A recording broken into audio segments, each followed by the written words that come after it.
Item ಯಾವುದೇ ಇರಲಿ try ಮಾಡಿ ಆಚಿ ಚಿಕನ್ ಮಸಾಲಾ. ಚಿತ್ರದುರ್ಗದ ರೇಣುಕಾಸ್ವಾಮಿ ಕೊಲೆ ಕೇಸ್ನಲ್ಲಿ ಸದ್ಯ ಜೈಲಲ್ಲಿರುವಂತಹ ನಟ ದರ್ಶನ್ಗೆ ಒಂದು ಗುಡ್ ನ್ಯೂಸ್ ಸಿಕ್ಕಿದೆ. ಜೈಲಿಂದ ಒಂದು ವೇಳೆ ದರ್ಶನ್ ಅವರು ಹೊರಗಡೆ ಬಂದ್ರೆ ಅವರ ಕೈಗೆ ಗನ್ ಸಿಗತ್ತೆ.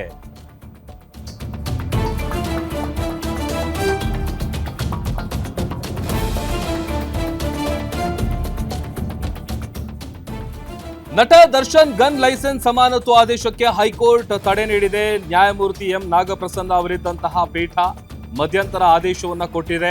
ಜಾಮೀನು ಸಿಕ್ಕ ಬಳಿಕ ಗನ್ ಲೈಸೆನ್ಸ್ ಅನ್ನ ಪೊಲೀಸರು ಅಮಾನತುಪಡಿಸಿದ್ರು. ಸಾಕ್ಷಿಗಳಿಗೆ ಬೆದರಿಸಬಹುದು ಅನ್ನುವಂತ ಕಾರಣಕ್ಕಾಗಿ ಗನ್ ಲೈಸೆನ್ಸ್ ಅನ್ನ ಅಮಾನತುಪಡಿಸಲಾಗಿತ್ತು. ಪೊಲೀಸರ ಈ ಕ್ರಮವನ್ನ ಪ್ರಶ್ನಿಸಿ ಹೈಕೋರ್ಟ್ ಮೆಟ್ಟಿಲೇರಿದ್ರು ನಟ ದರ್ಶನ್ ಅವರು. ಮತ್ತೊಂದು ಕಡೆ ನಟ ದರ್ಶನ್ 2008ರಿಂದಲೂ ಲೈಸೆನ್ಸ್ಡ್ ಗನ್ ಅನ್ನ ಇಟ್ಕೊಂಡಿದ್ದಾರೆ. ಜಾಮೀನು ರದ್ದಾದ ಬಳಿಕ ಗನ್ ಅನ್ನ ಸರೆಂಡರ್ ಮಾಡಲಾಗಿದೆ. ನಟ ದರ್ಶನ್ ಪರ ವಕೀಲ ಸುನಿಲ್ ಕುಮಾರ್ ಎಸ್ ಏನಿದ್ದಾರೆ ಅವರು ವಾದವನ್ನ ಮಂಡಿಸಿದ್ರು. ದರ್ಶನ್ ಹೆಸರಿನ ಕಾರಣಕ್ಕೆ ಅನ್ನುವಂಥ ವಿಚಾರವನ್ನು ಅವರು ಉಲ್ಲೇಖ ಮಾಡ್ತಾರೆ. ಅಂದ್ರೆ ವಾದ ಮಾಡುವಂತ ಸಂದರ್ಭದಲ್ಲಿ ದರ್ಶನ್ ಅವರ ಹೆಸರಿನ ಕಾರಣಕ್ಕಾಗಿ ಈ ತರ ಕ್ರಮವನ್ನ ಪೊಲೀಸರು ಕೈಗೊಂಡಿದ್ದಾರೆ ಅಂತ. ಬಟ್ ಆಗ ಕೋರ್ಟು ಇಲ್ಲ, ಅವರ ಹೆಸರಿನ ಕಾರಣಕ್ಕಲ್ಲ, ಆರೋಪ ಇರುವಂತ ಕಾರಣಕ್ಕೆ ಈ ಕ್ರಮ ಅಂತ ಹೇಳಿದೆ. ನಂತರ ದರ್ಶನ್ ಪರ ವಕೀಲರ ವಾದಕ್ಕೆ ಹೈಕೋರ್ಟ್ ಒಂದು ಸ್ಪಷ್ಟನೆಯನ್ನ ಕೊಟ್ಟ ಬಳಿಕ ಇದೀಗ ಮಾರ್ಚ್ 6ರವರೆಗೆ ಮಧ್ಯಂತರ ತಡೆಯನ್ನ ನೀಡಿ ಹೈಕೋರ್ಟ್ ಆದೇಶವನ್ನ ಕೊಟ್ಟಿದೆ. ರೇಣುಕಾಸ್ವಾಮಿ ಕೊಲೆ ಕೇಸಿಗೆ ಸಂಬಂಧಪಟ್ಟಂತೆ ಏನು 2024ರಲ್ಲಿ ಮಧ್ಯಂತರ ಜಾಮೀನು ಕೊಡುತ್ತೆ. ಅದಾದ ನಂತರದಲ್ಲಿ ಅವರ ಗನ್ ಏನಿದೆ, ಗನ್ ಲೈಸೆನ್ಸ್ ಅನ್ನ ಪೊಲೀಸರು ಅಮಾನತುಗೊಳಿಸಿದ್ರು.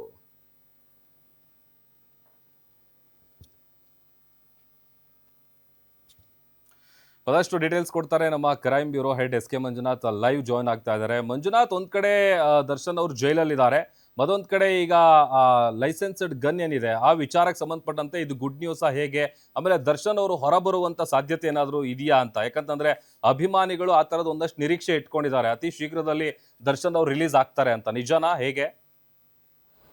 ಪ್ರಭು, ದರ್ಶನ್ ಸದ್ಯಕ್ಕೆ ಹೊರಗಡೆ ಬರ್ತಾರೆ ಅನ್ನೋ ಮಾತುಗಳೇನೋ ಅವರ ಅಭಿಮಾನಿಗಳಲ್ಲಿದೆ. ಅದು ಸದ್ಯಕ್ಕೆ ದೂರವಾದ ಮಾತು. ಯಾಕಂತಂದರೆ ಸೆಷನ್ಸ್ ಕೋರ್ಟ್ನಲ್ಲಿ ಇನ್ನೂ ಟ್ರಯಲ್ ನಡೀತಾ ಇದೆ, ಸಾಕ್ಷಿಗಳ ವಿಚಾರಣೆ ಸಹ ನಡೀತಾ ಇದೆ. ಹೀಗಾಗಿ ಆ ಸಾಕ್ಷಿಗಳ ವಿಚಾರಣೆ ಸಂಪೂರ್ಣಗೊಂಡಂಥ ಬಳಿಕ ಸೆಷನ್ಸ್ ಕೋರ್ಟ್ ಯಾವ ತೀರ್ಪನ್ನು ಕೊಡುತ್ತೆ ಅದರ ಮೇಲೆ ದರ್ಶನ್ ಹೊರಗಡೆ ಬರ್ತಾರೋ ಅಥವಾ ಜೈಲೇ ಗತಿ ಆಗುತ್ತೋ ಅನ್ನೋದು ಮುಂದೆ ಇರ್ತಕ್ಕಂಥ ದೂರದ ಮಾತು. ಆದರೆ ಈಗ ಹೈಕೋರ್ಟ್ನಲ್ಲಿ ಸರಿಸುಮಾರು 6 ತಿಂಗಳ ಬಳಿಕ ಒಂದು ಕೋರ್ಟ್ ಮುಖಾಂತರ ಒಂದು ಗುಡ್ ನ್ಯೂಸ್ ಸಿಕ್ಕಿದೆ ಅನ್ನೋದಾದರೆ, ಇವತ್ತು ಹೈಕೋರ್ಟ್ನ ಎಂ ನಾಗಪ್ರಸನ್ನ ಅವರಾದಂಥ ನ್ಯಾಯಮೂರ್ತಿಯವರ ಪೀಠ ಒಂದು ಆದೇಶವನ್ನು ಹೊರಡಿಸಿ ಮಧ್ಯಂತರ ಆದೇಶವನ್ನು ಕೊಟ್ಟಿದೆ. ಅದು ದರ್ಶನ್ ಬಳಕೆ ಮಾಡ್ತಾ ಇದ್ದಂಥ ಗನ್ನು, ಅದರ ಲೈಸೆನ್ಸನ್ನು ಪೊಲೀಸರು ಅಮಾನತು ಮಾಡಿದ್ರು. ಆ ಕ್ರಮವನ್ನು ಪ್ರಶ್ನಿಸಿ ಏನು ದರ್ಶನ್ ಹೈಕೋರ್ಟ್ ಮೆಟ್ಟಿಲೇರಿದ್ರು. ಇಲ್ಲಿ 2024ರ ಕೊನೆ ಅವಧಿಯಲ್ಲಿ ಏನು ಹೈಕೋರ್ಟ್ ಇವರಿಗೆ ಒಂದು ಜಾಮೀನನ್ನು ಮಂಜೂರು ಮಾಡಲಾಗುತ್ತೆ. ಜಾಮೀನು ಮಂಜೂರಾದಂಥ ಸಂದರ್ಭದಲ್ಲಿ ಸಾಕ್ಷಿಗಳಿಗೆ ಬೆದರಿಕೆ ಆಗ್ತಾರೆ ಅನ್ನೋ ಒಂದು ಉದ್ದೇಶದಿಂದ ಪೊಲೀಸರು ಆ ದರ್ಶನ್ ಬಳಕೆ ಮಾಡ್ತಾ ಇದ್ದಂಥ ಒಂದು ಗನ್ನನ್ನು ವಶಪಡಿಸ್ಕೊಳ್ತಾರೆ. ಅದರ ಒಂದು ಲೈಸೆನ್ಸನ್ನು ಸಹ ಅಮಾನತು ಮಾಡ್ತಾರೆ. ಆ ರೀತಿಯ ಪೊಲೀಸರ ಕ್ರಮವನ್ನು ಪ್ರಶ್ನಿಸಿ ಹೈಕೋರ್ಟ್ನಲ್ಲಿ ಒಂದು ಅರ್ಜಿಯನ್ನು ಸಲ್ಲಿಸಿದರು. ಈ ಅರ್ಜಿಗೆ ಸಂಬಂಧಪಟ್ಟಂತೆ ವಾದ ಮತ್ತು ಪ್ರತಿವಾದವನ್ನು ಆಲಿಸಿದಂಥ ಎಂ ನಾಗಪ್ರಸನ್ನ ಅವರಾದಂಥ ನ್ಯಾಯಮೂರ್ತಿಗಳು ಇವತ್ತು ಮಧ್ಯಂತರ ಆದೇಶವನ್ನು ಹೊರಡಿಸಿದ್ದಾರೆ. ಇಲ್ಲಿ 2008ರಿಂದ ದರ್ಶನ್ ಅವರು ಲೈಸೆನ್ಸನ್ನು ಹೊಂದಿರತಕ್ಕಂಥ ಗನ್ನನ್ನು ಬಳಕೆ ಮಾಡ್ತಾ ಇದ್ದಾರೆ. ಆದರೆ ಅವತ್ತು ಇಲ್ಲದೇ ಇರ್ತಕ್ಕಂಥ ಸಮಸ್ಯೆ ಇವತ್ತು ಯಾಕೆ? ಅದು ದರ್ಶನ್ ಹೆಸರಲ್ಲಿದೆ ಅನ್ನೋ ಕಾರಣಕ್ಕಾಗಿ ಸಸ್ಪೆನ್ಷನನ್ನು ಮಾಡಿದ್ದಾರೆ ಅಂತಕ್ಕಂಥ ವಾದವನ್ನು ಮಂಡಿಸಿದರು. ಆದರೆ ಇಲ್ಲಿ ದರ್ಶನ್ ಹೆಸರಿಗೆ ಇದೆ ಅನ್ನೋ ಒಂದು ಕಾರಣಕ್ಕಾಗಿ ಅದನ್ನು ಅಮಾನತು ಮಾಡಿಲ್ಲ.